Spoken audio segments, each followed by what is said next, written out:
அந்த வகையில இந்த வைகாசி விசாகத்தோட சிறப்பு என்ன? மக்கள் அன்னைக்கு என்னெல்லாம் பண்ணணும்? மாசம் விசாக நட்சத்திரம், முருகர் பிறந்த நாள். ஸோ ரொம்ப பிரசித்தி பெற்ற ஆளு. சிவனுக்கு அடுத்தது தமிழ் கடவுள்னாலே முருகர் தான் சொல்லுவாங்க. அந்த அளவுக்கு இருக்கு. அவர் பிறந்த அன்னைக்கு நம்மளுக்கு ஒரு வேண்டுதல் வைக்கணும் அப்படின்னு நினச்சிங்கன்னா, நிறைய இஷ்டத்துக்கு வேண்டுதல் வைக்காம நச்சுன்னு ஒரு வேண்டுதல், ஒரு குழந்தை மாதிரி இதுதான் முழுக்க முழுக்க உண்மை. நான் ஒரு இஸ்லாத்துல இருந்து நான் இஸ்லாத்தால இருந்தாலுமே அதை உணர முடியும் என்னால். ஏன்னா சித்தர்கள் தெய்வ வழிபாடு பண்ணி உணர்றதுலாம் நம்மளோட வேலையை. அவரோட தன்மை எப்படின்னா, இந்த உலகத்தே ஆள்ற மாதிரி நம்ம அவர் வழிபாடு நம்ம எல்லாமே அவர் தான். அந்த மாதிரி சனாதி ஆயிட்டோம்னு வச்சுக்கோங்க, அவர் தான் எல்லாமே. நான் வருஷத்துக்கு ஒரு முறை தான் ஒரு பிறந்த நாள் மாதிரி. ஸோ இதை வந்து நீங்க பயன்படுத்துங்க, இது விட்டுடாதீங்க. முழு நம்பிக்கையோட பண்ணி பாருங்க. நல்லதே நினைங்க, நல்லதே செய்யுங்க, நல்லதே நடக்கும்.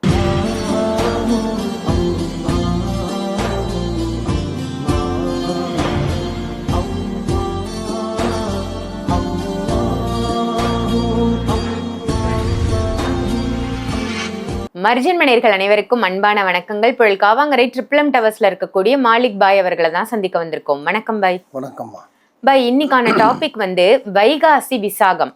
நிறைய முருகரை பத்தின தலைப்புகள்ல நிறைய விஷயங்கள், நிறைய பூஜை முறைகள் நீங்க மக்களுக்காக சொல்லியிருக்கீங்க. ஏன்னா தமிழ் மக்கள் நிறைய பேர் உங்களோட ஃபாலோவர்ஸா ஹிந்து மக்கள் இருக்காங்க. அதனால அவங்களுடைய வேண்டுதலின் பேரில் நிறைய பதிவுகள் நம்ம கொடுத்துட்டு வரோம்.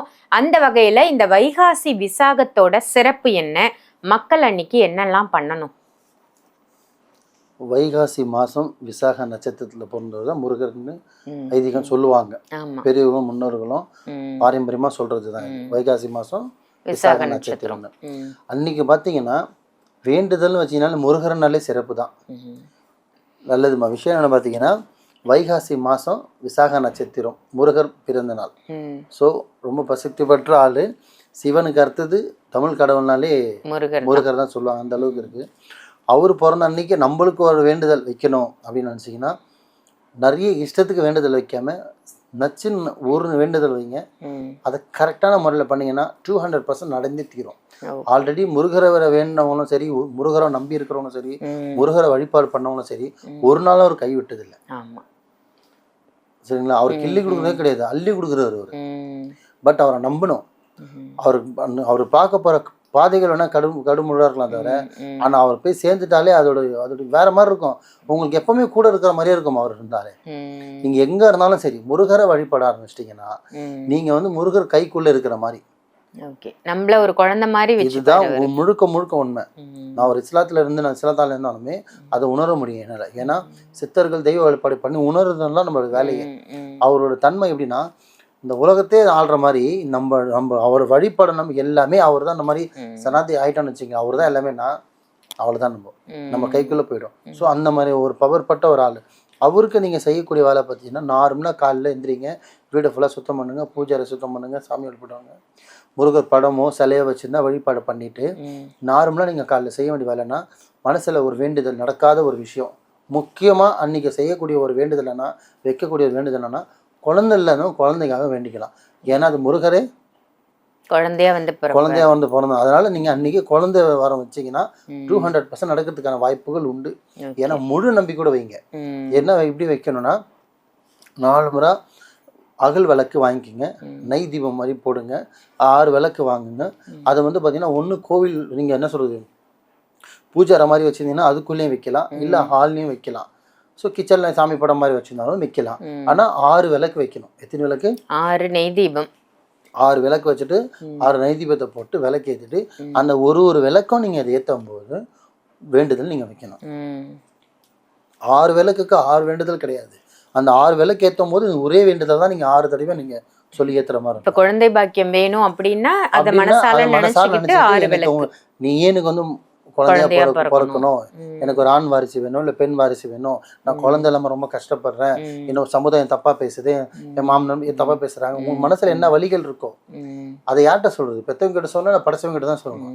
அவனால வார்த்தை போட்டு வைங்க. இல்லையா பிஸ்னஸ், தொழில், குடும்பத்துக்கு, ஃபேமிலிக்கு, வெளிநாட்டு வேலைக்கு, சினிமா முயற்சி, அரசியல் முயற்சி, எதுவானாலும் சரி. ஏன்னா அந்த அன்னைக்கு அவ்வளோ பவர் இருக்கு முருகருக்கு. அது நீங்க அன்னைக்கு வச்சீங்கன்னா மனசார அது வந்து கணவனுக்காக மனைவியும் செய்யலாம், மனைவிக்காக கணவனும் செய்யலாம். முடிஞ்ச அளவுக்கு. இது உங்களுக்காக கூட நீங்கள் செல்ஃபாக கூட செஞ்சீங்களா, இன்னொருத்தருக்காக கூட வேண்டலாம். செய்யக்கூடிய வேலை 6 மண் விளக்கு 6 அகல் விளக்கு வச்சு நெய் தீபத்தை போட்டு மனசார சாமி கும்பிட்டுட்டு அன்னைக்கு ஈவினிங் சூரியன் மறையறதுக்குள்ள சூரியன் திருப்பி மறையறதுக்குள்ள நீங்கள் ஈவினிங்குள்ளே உங்கள் எல்லைக்குள்ளே உங்கள் ஊருக்குள்ளே சுற்று வட்டாரத்துக்குள்ளே முருகர் கோயில் எங்கே இருக்கோ அங்கே நீங்கள் போயிட்டு வந்துடுங்க. அது அதிகபட்சம் எல்லைனாலே ஒரு 20 கிலோமீட்டர் 10 கிலோமீட்டர் 5 கிலோமீட்டருக்குள்ள வரும். பெரிய கோயில் தான் போகணும், இங்கேருந்து பஸ்ஸு பிடிச்சி ட்ரெயின் பிடிச்சி தான் போகணுன்ற அவசியம் கிடையாது. முருகரை நீங்கள் ஆத்மாத்மா வணங்குனீங்களே எங்கே வேணாலும் காட்சி கொடுப்பாரு. ஸோ எங்கே வேணாலும் உங்களுக்கு வழி நடக்கும். அந்த மாதிரி உங்கள் எல்லைக்குள்ளே இருக்கிற கோவிலுக்கு போயிட்டு வந்துடுங்க. ஒன்று உங்கள் ஹஸ்பண்ட் வரலாம் கூட மனைவி போகலாம், இல்லை மனைவி வரலாம் ஹஸ்பண்ட் போகலாம். 2 பேரில் யாருன்னா ஒருத்தராவது போய் குடும்பத்துக்காக வேண்டிக்கலாம். மனசார வேண்டி பாருங்க, கண்டிப்பாக குழந்தை பாக்கியமும் கிடைக்கும். மற்ற விஷயத்துக்கு நீ என்ன வேண்டுதலோ அது வேண்டுதல் ஆத்மாதான் நடக்கும். பட் அந்த விளக்கு என்ன பண்ணணும்னா கரெக்டாக பார்த்தீங்கன்னா குறைஞ்சதோ ஒரு மணி நேரத்துக்கு 1.5 மணி நேரம் எரிட்டோம். 1 மணிலேருந்து 1.5 மணி நேரத்துக்குள்ள எரிச்சிட்டு அதை அதுக்கப்புறம் பார்த்தீங்கன்னா அதை அணைச்சிட்டு எடுத்து ஓரம் வச்சுட்டு அன்னைக்கு ஃபுல்லாக அதை போடாமல் அடுத்த நாள் எடுத்துகிட்டு போயிட்டு ஓடுற தண்ணியோ ஆற்றுலையோ குளத்துலையோ இல்லை என்ன சொல்கிறது கடல்லையோ கூட நீங்கள் விளக்கு விட்டுறலாம். விடும்போதும் மனசில் வேண்டியிருந்தால் விடணும். என்னோட கஷ்டமோ இன்பம் அது எதுவானாலும் சரி, என் துன்பம்லாம் விலகிடணும், என் கஷ்டம் விலகிடணும், கடன் விலகிடணும், எதிரி விலகிடணும், துரோகி விலகிடணும், என்னத்தை நீங்கள் வேண்டுறீங்களோ அந்த வேண்டுதல் ஏற்றும் போதும் வேண்டணும், அதை தண்ணியில் கரைக்கும் போதும் வேண்டணும். ஸோ மறுநாள் தான் போடணும், அன்றைய பொழுது போடக்கூடாது. அந்த 6 விளக்கையும் ஒரு கவரில் போட்டு கடலில் ஃபஸ்ட்டு, 2வது ஆறு, 3வது குளம், இந்த 3ல் எங்கே வேணாலும் போட்டுடலாம். போட்டுட்டு நார்மலாக உங்கள் வேலையை பாருங்கள். முழு மனசோட பண்ணுங்கள். திருப்பி சொல்கிற மக்கள் அரை மனசோட பண்ணாதீங்க. இப்போ வீட்டில் வந்து பார்த்திங்கன்னா பீரியட் டைமில் பண்ணக்கூடாது, அது உங்களுக்கே தெரியும்.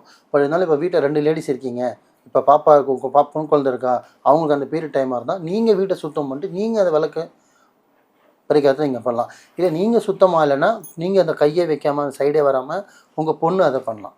ஏன்னா இந்த நாள் வந்து கிடைக்காது. எப்படி கிடைக்காத ஒரு நாள், இது வருஷத்துக்கு ஒரு முறை தான் வரும், பிறந்த நாள் மாதிரி. ஸோ இதை வந்து நீங்கள் பயன்படுத்துங்க, இது விட்டுடாதீங்க. முழு நம்பிக்கையோட பண்ணி பாருங்கள். நல்லதே நினைங்க, நல்லதே செய்யுங்க, நல்லதே நடக்கும் இன்ஷா அல்லாஹ். சூப்பர் பாய், ரொம்ப அருமையான பதிவா வைகாசி விசாகத்துக்கு 6 நெய் தீபம் ஏற்ற சொல்லியிருக்கீங்க. ரொம்ப சிறப்பான தகவலாக இருந்தது. கண்டிப்பாக மக்களோட வேண்டுதல் அனைத்தும் நிறைவேறணும் அப்படின்னு நானும் பிரார்த்தனை பண்ணிக்கிறேன். நன்றி பாய். நன்றிம்மா.